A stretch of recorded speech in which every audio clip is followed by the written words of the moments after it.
Get your free copy of the complete tutorial at www.teachucomp.com/free.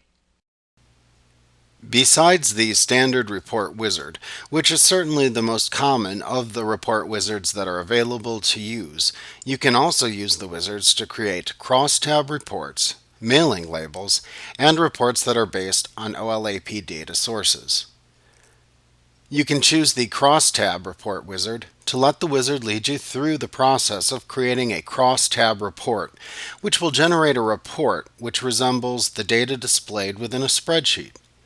The screens displayed in the crosstab report creation wizard are as follows: Data, Link, Crosstab, Chart, Record Selection, and Grid Style.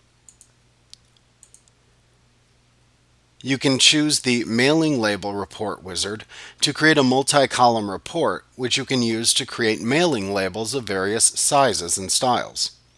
The screens displayed in the Mailing Labels Report Creation wizard are as follows: Data, Link, Fields, Label, and Record Selection.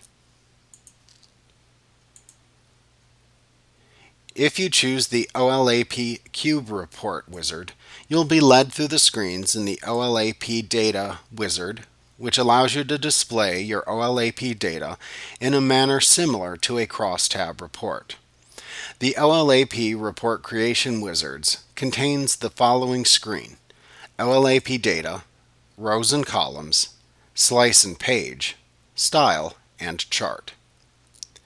Each wizard behaves in essentially the same manner that the standard report creation wizard does. You simply make your choices on each screen displayed and click the Next button to continue to the next screen. When you're done answering the questions displayed in each screen, you can click the Finish button to generate the selected report.